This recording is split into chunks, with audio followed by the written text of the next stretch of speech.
hear me? Yes. Good morning, everyone. Thank you for coming here so early to the first panel on a Saturday morning.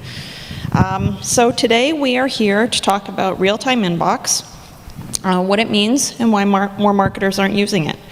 We've got some great panelists here from both sides of the spectrum. We've got two people from the brand side and two people from the technology side, and they are here to share their perspectives. So to get started, I'd like to ask each one of you to introduce yourselves, tell us the company that you're with, and what real-time inbox means to you. Start with you, Jordan. Hi, everybody. Jordan Cohen, VP Marketing for Movable Inc. We're a provider of real-time email technology, and what that means is we enable marketers to serve content that is relevant at the moment of open. So historically, there's been a lot of progress in terms of sending out email that's relevant at the moment of send.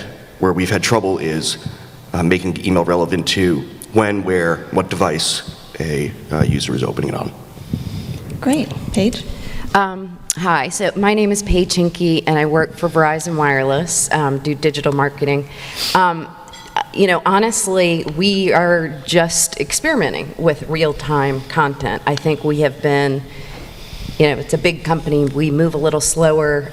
We've started to do a little bit of experimentation, but we're probably not exactly where we want to be with real-time marketing. So kind of curious to get, well, and especially the movable ink perspective. But anyhow, we're starting. Great. Evan? Hi, my name is Evan Reiser, CEO of AdStack. We're a email optimization company, help companies algorithmically and automatically change email ads being opened based on real-time data. Mostly work with performance marketers to kind of boost click-through rates and conversion rates. Hi, everybody. I'm Jerry Welts. I'm the Director of Email Marketing at Beyond.com. We're a network of career sites. What we think of real inboxing is continuing the conversation that they have started with us. So building on what they do, what we know, and making everything relevant in the moment that they're interested in hearing from us. Thank you. So this week at the conference, we've heard some great ideas in theory, how real-time inbox can be applied in real-time messaging. What I'd like to discuss now with each of you are some real applications.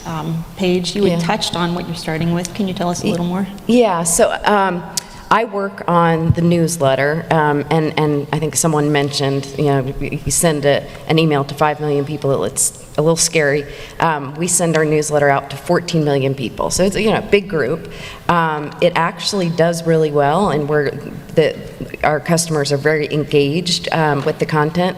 So we have started to try to do some, I guess, to keep the engagement, do some more interesting things, and we have use movable ink to pull in Twitter posts, which has actually doubled our click-through rate. So that has been kind of one thing that has actually worked well for us. We're looking to possibly do that again in the fall, pulling in Twitter feeds for NFL mobile from football players. So those are a couple things one that we've done, one that we may do in the future. I guess my question, though, is, we've been able to really increase engagement, but we haven't so much seen, sales increase dramatically. So I'm looking possibly for some other applications of real time.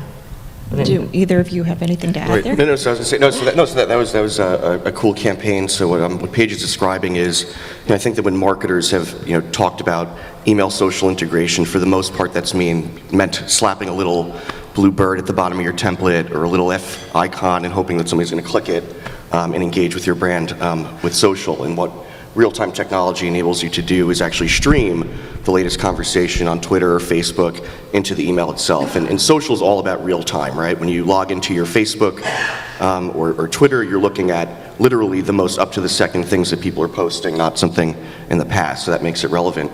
Something that I think would be interesting for a brand like Verizon would be real-time device detection. So your users are, some of them have iPhones, some of them have Android phones, right? I think that the kind of historic approach to multi-screen optimization. By historic, I of course just mean within the last 4 or 5 years since smartphones came about, has been to look at your past subscriber data, look at the last time somebody opened your email and send them an offer based on, oh, this is an iPhone user or this is an Android user. But the thing is that I might dump my iPhone today and buy the new Samsung Galaxy that everybody's raving about, right? So an opportunity there might be to sell accessories that's relevant to an iPhone user versus a Galaxy user, right? Or promote your mobile app, and not just promote this generic mobile app, but here's the mobile app to get logged into your Verizon account on your iPhone versus your Android, and know based on what the user's actually using in the moment as opposed to what you thought they were using. Sounds good. Do you have any ideas? Yeah, so one thing we've seen kind of in order, one way we've seen a lot of our clients kind of increase kind of sales and conversions through real-time, kind of using real-time data is around kind of creative optimization. And I think one of the challenges in email marketing is when you send out an email, there's a lot of guesswork involved. You don't know what product to show, what category to show. And so we've had a couple clients, one actually a Publishers Clearinghouse. They didn't know kind of what type of content to put their email, basically what kind of call to action to use in order to kind of boost engagement. And when you send out that email, you have to really kind of guess, and you don't know. And so kind of one example we've seen that had pretty good results is by testing out different call to actions inside that email, and based on real-time data, changing that after it's been sent out. And so in their case, their emails get a very large amount of traffic, sometimes millions of clicks. And just by changing kind of the call to action button in the email, they were able to get about a 30% increase in clicks. So had they not used real-time technology in this campaign, they would have missed out on about 200,000 clicks. So optimizing around kind of creative, it's very simple, very straightforward, but can lead to big results. Yeah, that's been so powerful. That's been such a powerful use of the technology. Just testing and optimization, the fact that you could do that now in real time within each and every campaign. Kind of the old mode of testing was split your list 50-50, send out the entire campaign, see which one performed better, and then use those learnings for your next campaign, which might be a week later, 2 weeks later, 3 weeks later. The ability to send out multiple versions of creative within a single email, look at maybe 5-10% of your list, whatever will be statistically significant, and then swap out to the winning image for the remaining 95% means that you have tested and optimized in that very campaign. It's really reduced testing cycles, optimization cycles, and yielded great results. We've seen similar things with companies doing that, like American Eagle. And sometimes it could be the most basic things, just switching out a color, yellow for white. We've seen yield 100% increases in click-through rates. Let's actually talk about what American Eagle did, because they had some interesting applications, right? Oh yeah, well they're doing all sorts of stuff. American Eagle has done a lot of stuff with real-time social. So I think through the week, Alana, I think from Line Brands is here. I think she has something like 300,000 Facebook fans, which is awesome. I think that for a lot of big brands that have real fans, your own customers are your greatest marketing asset. I know that at my small company, my own customers are my greatest marketing asset. There's nothing I could do as VP of marketing that's better than getting one of them to tweet out, "Oh, Movable Ink is so awesome." American Eagle has a rabid fan base who also love taking pictures of themselves wearing American Eagle clothing. So that's been one of the coolest applications that American Eagle's done, which is use this huge amount of user-generated content to make their emails more real, more engaging. So they have people tweeting out, they have a contest called the Live Your Life campaign. So what they do is they enable their very attractive fan base to nominate themselves to become models in their fall campaign. So they are soliciting them to send pictures of themselves wearing their gear, kind of giving little descriptions about who they are, where they grew up, what their aspirations are in life. So they have them submitting these photos to a microsite on the American Eagle website, and they've pushed those images that people are uploading into the emails themselves. And I've also had the Twitter stream of Paige saying, hey friends, vote for me, hashtag live your life, right? Evan, hey guys, check out me and my new skinny jeans. And that just made it so real and engaging. They've also done a lot of cool things with, we had a roundtable yesterday about mobile optimization, using email as a app download vehicle. I think that's been really interesting. Everybody's thinking about next click optimization. Everybody's talking about mobile websites. Where consumers are really engaging with brands most effectively on smartphones, which, by the way, if you're a big B2C marketer, might be 60% of your list these days. You want them to have your app on your home screen. You want them to be clicking on email and launching your app. So American Eagle has been really intent on using real-time email to detect Android, iPhone, iPad, and switch out the call to action and just be like, hey, download our app. We have great savings. Check it out. Great. Thank you for sharing that. I'd actually like to hear from Jerry what you're doing at Beyond.com. We didn't forget about you. Yeah, we're actually very fortunate because we have an in-house content management system. So all of our emails are kind of dynamically generated oftentimes. So based on the unique user, we know about them. We can give them a certain message or advertising. So a particular email campaign might have an inventory of advertisements in the hundreds. And based on what we know about that user, we'll get the most relevant offer. So we're continually managing the kind of the weight and the performance of that by modifying our systems. Most people don't have that luxury, so at the simplest level, I think taking advantage of your transactional mail. You'll probably see they have the highest open rates is your transactional confirmation mail, but trying to figure out what is relevant to bring them back to your site. Give them something else to be interested in based on what you know about them or what they've done. Another thing that I would encourage people to do is leverage a reply management process. So many people I see have do not reply on their messages, and I think they're missing a real opportunity to have that conversation with the users, which also helps your deliverability with the ISPs if you have that high reply engagement level, as well as the marketing research you can get from getting information from your users in real time. If there's a problem with the email itself, if there's a problem with your site, if the message just isn't resonating, or if they're kind of complaining in the moment, you can kind of react to that and not wait to get your analytics. So it really helps you respond to what's going on, not just with data, quantitative data, but qualitative data. Thank you. Evan, you had touched on Publishers Clearinghouse. Are there any other examples, whether you can name them or anonymize them, you want to share? Yeah, I think kind of adding on to what Jordan said around kind of driving mobile app downloads, one of the great things with kind of real-time emails that you can detect where and when and how someone's opening a device, or specifically what kind of device they're using. So we've seen a few kind of retailers and consumer internet companies trying to drive app downloads via email, and traditionally this hasn't been super successful because you don't know where the device can be opened up. But by using kind of real-time email, you can detect what type of device they're on and maybe optionally show a banner ad for your iPhone app. You can deep link right into the App Store, right into the Apple Store if they're on an iPhone. If they're on Android, you kind of change the content of the device, maybe show a different creative, and link right into the kind of Google Play Store directly. So we've seen some pretty good results around boosting app downloads, and on the kind of user acquisition side, a couple companies have been very successful, reducing kind of their cost per install via email. Great. Any other examples? I think that the part of the description is why aren't the sessions why aren't that many marketers adopting?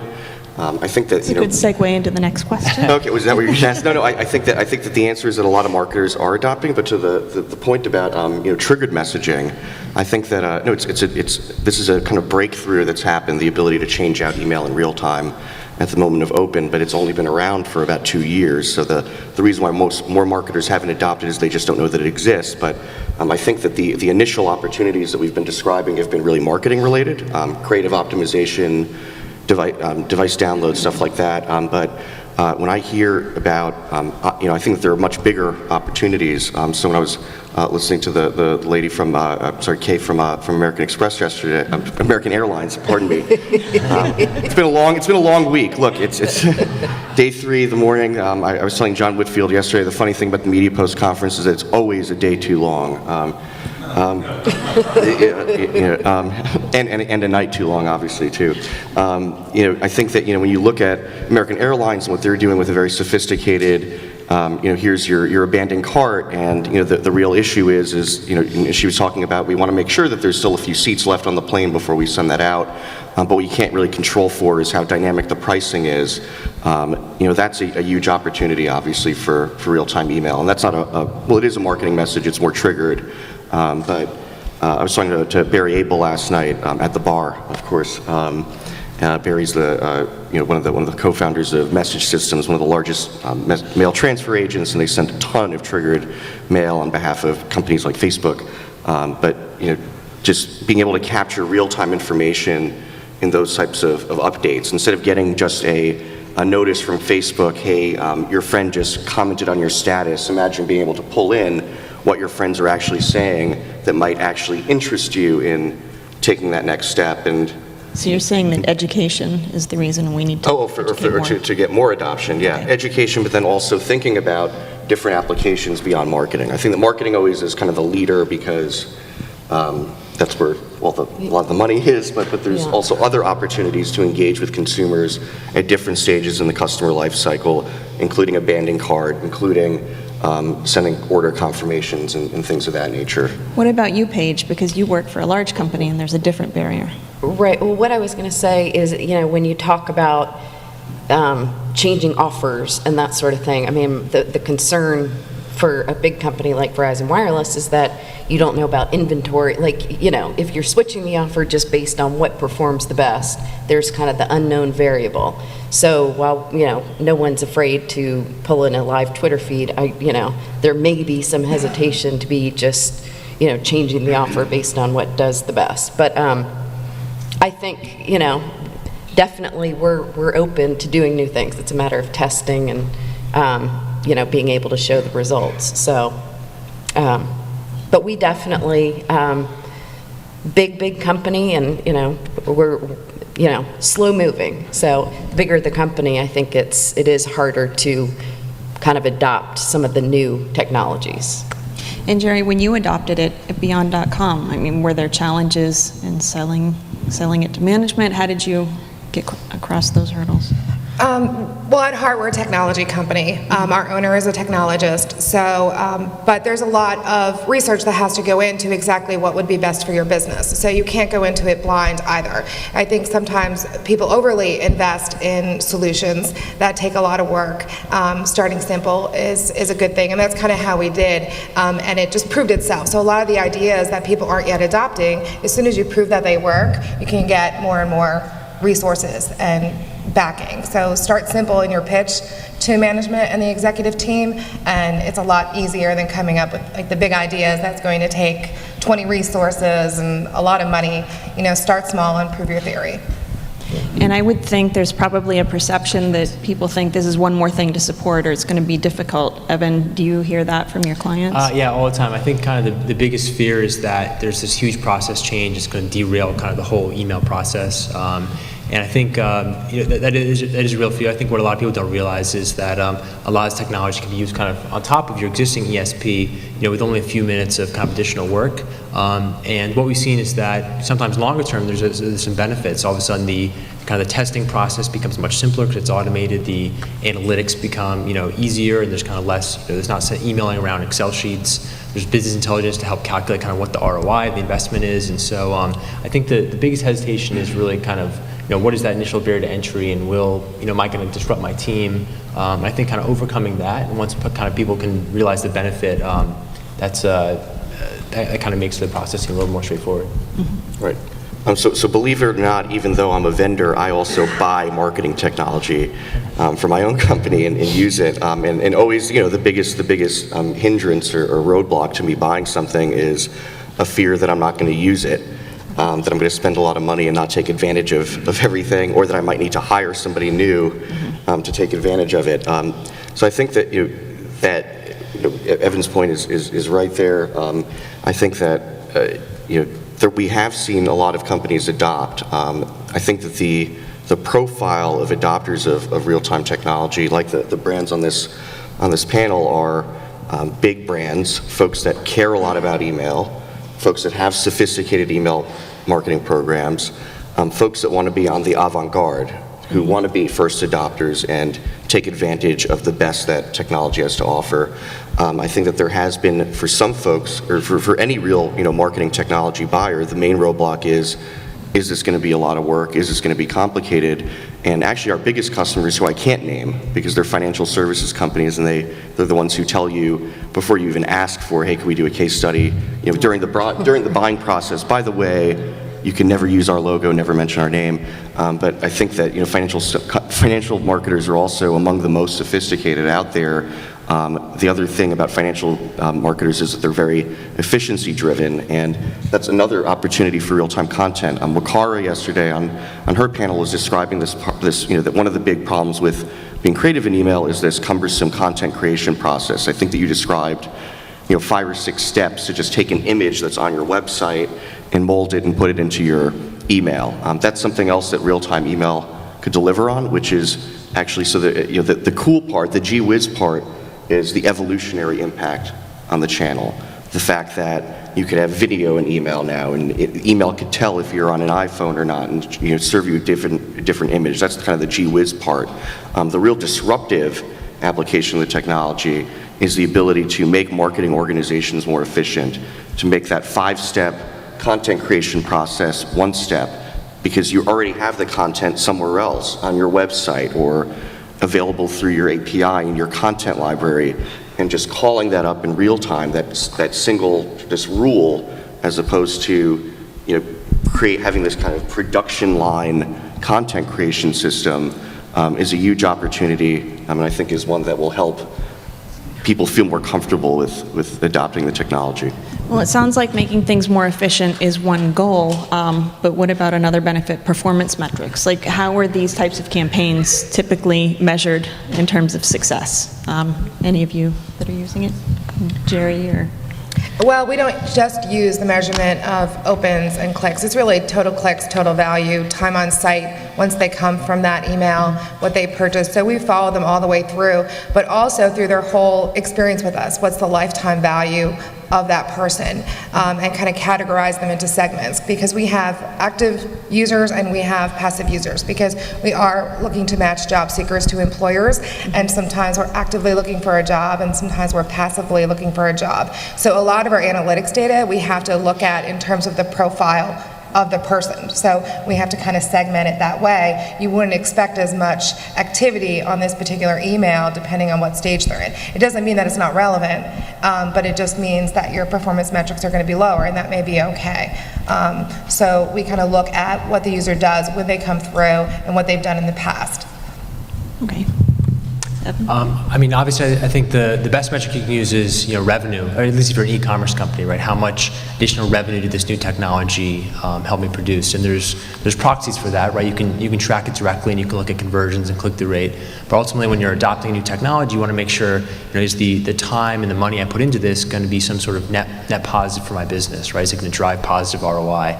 And so I think being able to kind of track things and have the business intelligence to understand kind of what that return is really kind of the best metric you can use. And if not, looking at conversions, how much did my conversion increase relative to not using this technology, or click-through rate. Those are kind of like the proxy metrics, but if you can back everything out to what the return was and what the incremental revenue you drove, that is, I think, one of the better metrics if possible.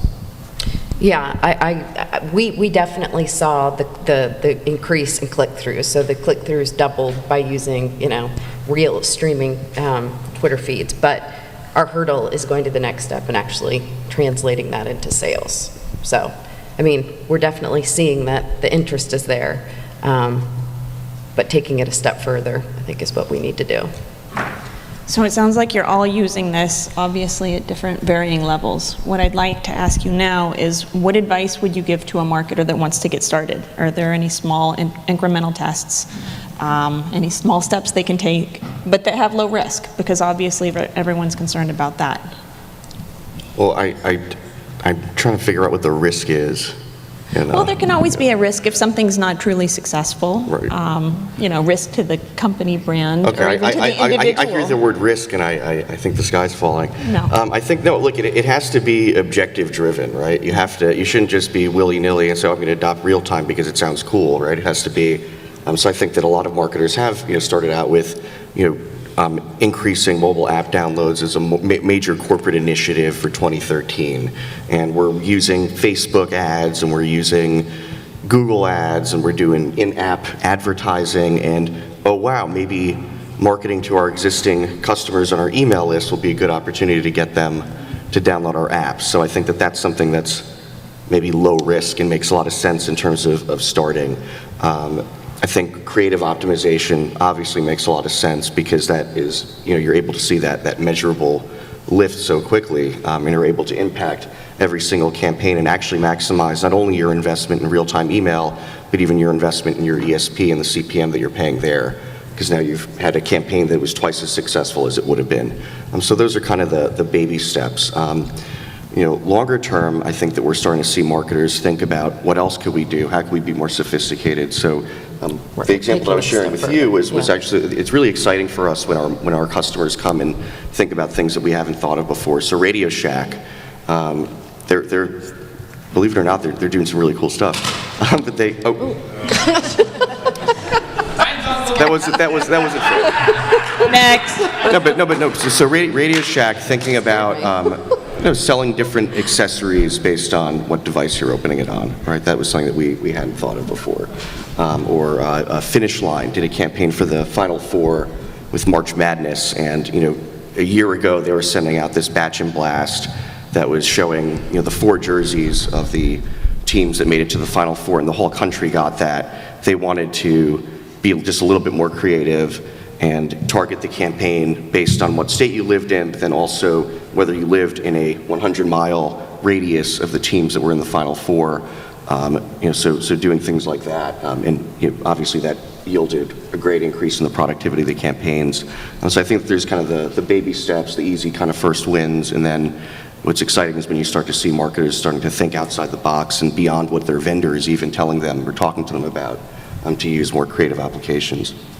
So Paige, you said you started with the Twitter feeds. What do you think? Right. So I would say advice, number one, talk to Joel, because he clearly is the guy to talk to. But Jordan. I'm sorry. What's your name? Jordan. Jordan. Oh, okay. Sorry. Okay, it's okay, Jordan. Pam. It's okay, Pam. All right. All right. Talk to Jordan. I think, but also there are, easy things that you can do. Sorry about that. Having a countdown to New Year's or something like that is very easy content, but it's engaging. So I think there are bigger things that companies can do, but there's some really simple things that can definitely have a big impact on the click-throughs. Do you have anything to add there, Evan? Yeah, so I think there actually, there is a big risk going into trying out any new technology, and you're risking your time and maybe money too. So I think the best advice I would give is treat it like an investment or a science experiment. Know upfront kind of what you're willing to put in. Maybe you want to spend an hour, 2-3 hours. Test something very simple, right? Maybe you want to test, if I change the products in my email, if I test out a new hero image, if I test out a new call to action button, if I test this in real time, what's the incremental benefit? What are the incremental revenue that I'm driving my business? Treat that as a test, an experiment, measure it, see what the results are. If the results look good and you're kind of moving the needle a little bit, then you invest more and you double down, you test maybe 2 different things. But I would say, better to start with something small and practical that you can test and walk away knowing with high confidence that this is something worth pursuing and not pursuing. And starting small, I think, is really the best way to kind of get into these new technologies. And then, Jerry, I was wondering if you could also add, you have interesting perspective because your use of this has evolved over time. Can you talk about the test you started with and then how it's evolved and how you've brought it in? Yeah, well, I think the most important thing when you're starting this is to not think about your goals as much as what your customer goals are, because that's what's going to be most successful. Like right now, what we're working on is when somebody actually looks at a job on our job site, we react to that. So we would immediately send them a message with similar job matches. So you're continuing the length of that kind of engagement. So that is not probably our biggest moneymaker in that moment, but that's what they want, not what we want. So starting there is really important. Also, if you can't get to real-time reaction, I think relevant time is important. So if you can find out when your customers are most active and send your messages during that time. So a lot of send time testing. I don't know if I I heard a lot of people talking about that. So what time of day or day of week? Because I think there's some assumptions as to what the best times are. And I think it's very different for different people. We find Sundays very successful. So, and I don't know anyone, usually emails off on Sunday, and maybe that's why we're successful. So relevant time is important. If you can't measure that in your email, measure it on your website traffic. You know, that's when people are looking and engaging. So. And now, Evan and Jordan, do you have any lessons learned? You know, Jerry's evolution has evolved. You even brought it in-house. I mean, do you have lessons learned, either of you, that clients have shared as they started using it? Maybe things. I mean, there's, you know, it's not revolutionary, but like, you know, just coming from the daily deal space, working with a lot of e-commerce companies, you know, very small changes to email campaigns make really huge differences. And so, you know, just changing out the image of a hotel or a slightly different offer, we see sometimes increase clicks and conversions by 100%, 200%. And so, you know, I would say start very small and treat it like a science project. Measure your results and kind of make sure you know that what you're doing is, you know, increasing revenue for your business. My main lesson learned today has been to just avoid Ryan Phelan and Dennis Damon at all costs, especially when they have a Nerf gun. Yeah, no, I think, you know, measuring results. I think that you know, and I didn't get the chance to weigh in on how we measure success and the performance metrics, and I agree with making more money is always a good one. I think that there are, you know, other things for marketers to think about, and it's where can we yield savings? You know, am I able to do more with less? How do you measure that? How do you measure efficiency?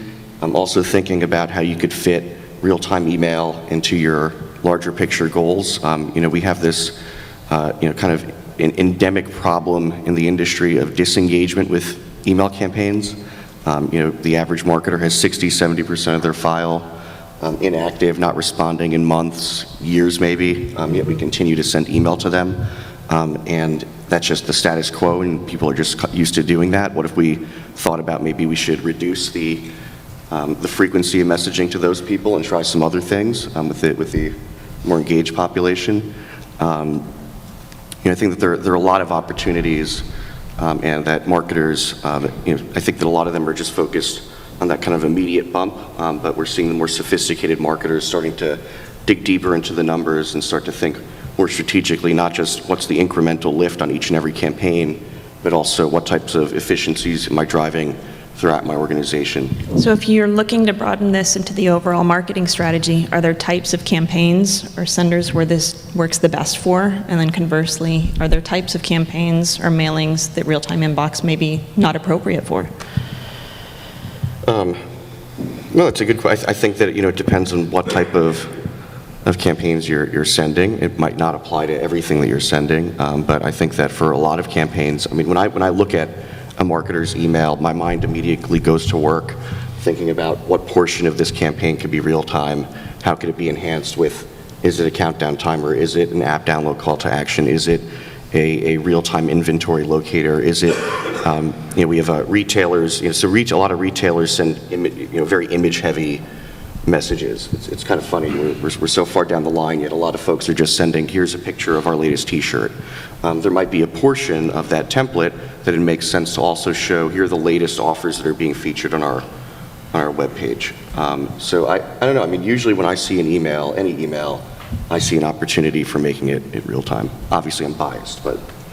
What about you, Jerry? Have you seen things work particularly well in your organization with real-time inbox? Yeah, absolutely. I mean, the more relevant you can be, the better. And if you can, like he said in the offer, you know, you have something, you think that's interesting, here are similar things that are real time on your site. So if you can refer to your site, you know, that's really, really helpful, and things that are going on and changes they might want to be aware of. So, you know, things that are different, not always sending the same message all the time, but what's changed on your site and in your business, and get that message out there.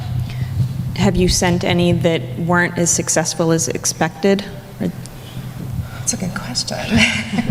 I mean, you always have some failures, but I would say even if you don't have success on something immediately, there's so many factors that go into play on a performance of an email. So don't necessarily kind of give up on the approach. Don't make it too complicated, kind of test simply. Don't test too many elements.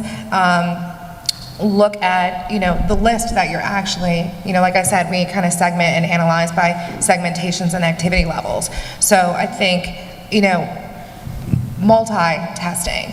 So, just don't send one test and kind of abandon the thought. You really need to, you could be having an inboxing issue that day. There's a lot of things that go into that. So I would say just keep working with it, keep it simple.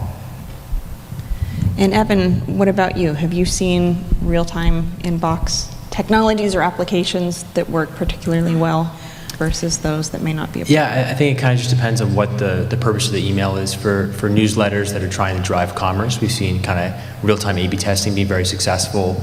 Those don't work as well on kind of on transactional emails. But if you're trying to drive app downloads, maybe then it's appropriate to optionally put kind of a download our iPhone app on your transactional email. So I think it just depends, kind of making sure that you're using the right technology for kind of whatever your objective is. Right. Do you want to add anything there? No, I mean, I think something like a customer newsletter where, you're looking to engage with your customers and it's kind of a dialogue type of, email campaign seems to make the most sense to me. But that's all we've used it for as well, so. Great. So it sounds like this technology is really easy, makes it easy. It's going to render, the appropriate email based on your device, where you are. I mean, does this really replace the need for big data and segmentation? Is that still in the mix? Yeah, no, okay, so let me check that. No, so Paige, I heard somebody from your organization deliver a presentation at the Email Evolution Conference in February, and you guys, he was talking about that you guys have this awesome big data system. Okay. And he said, we plug in all this stuff, and it goes to, Jerry, what you were saying before, the kind of predicting, send time optimization. So, he said we could predict, because most of us triage our email use. We are consuming it sometimes on a laptop, and other times on an iPhone. He said, we could tell through our big data system by plugging in these zillions of data points where you're going to be, what device you're going to be, and send you a email that's optimized for your device based on that.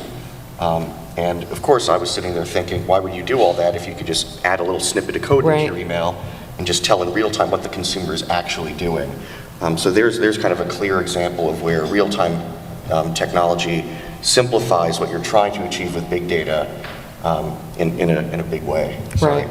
And I like to say that I think that email is, as we all know, we are the stepchild. I'm not going to single out redheaded people. We are the stepchild of the marketing department, right? For whatever reason, and there's this perception that when people hear about movable link, wow, that's so innovative. And it is.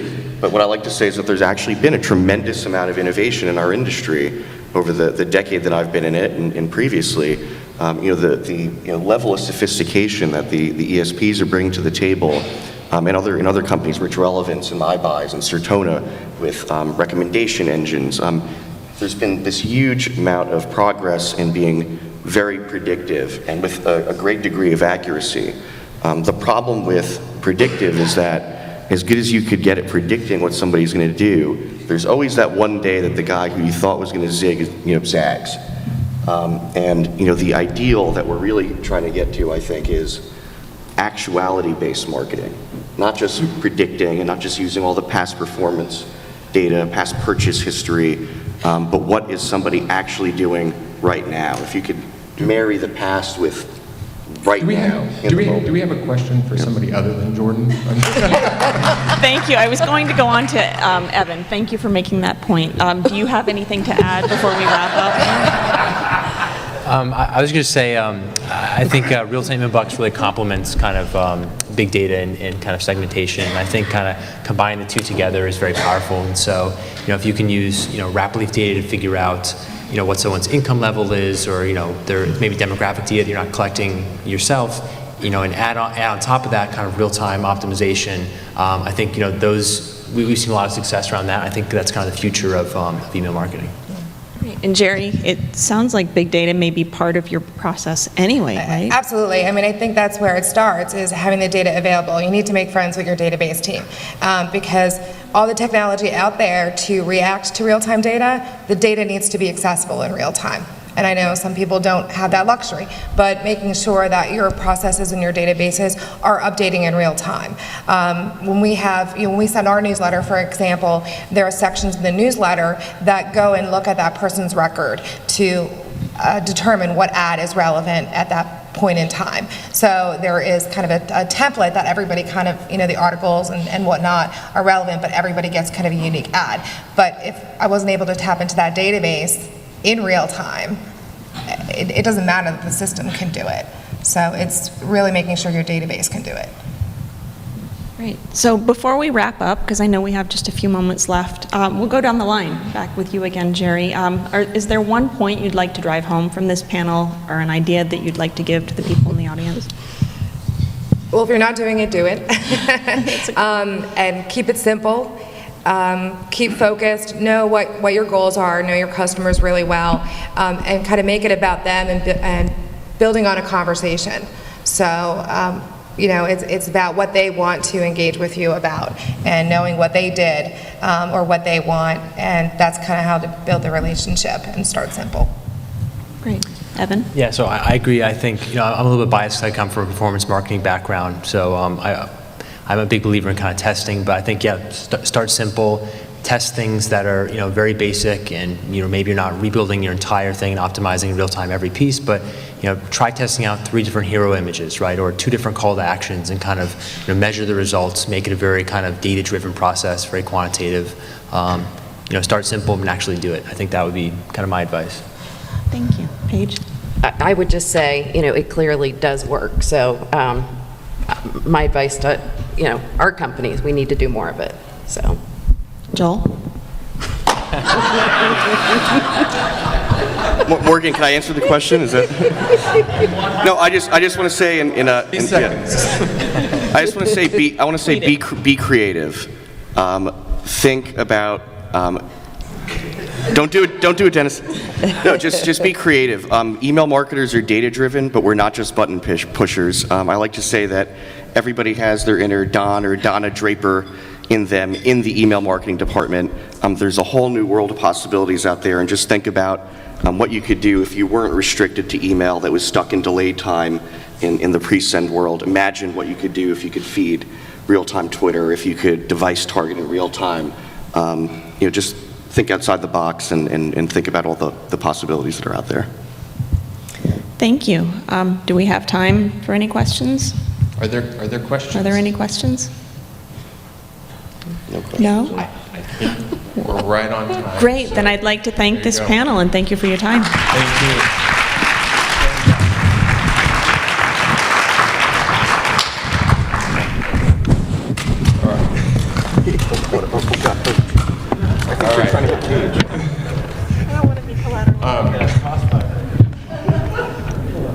All right. Conversion or bust. We're on the second to last panel here. So I want to ask the panelists for the conversion or bust group to start coming up. So Ellie Ashery will be leading this. So the thing that I think is interesting here is just that we do live in silos, and we've talked a lot about silos. And so from sort of a performance marketing perspective, what is going on, what's working, and what should we, can we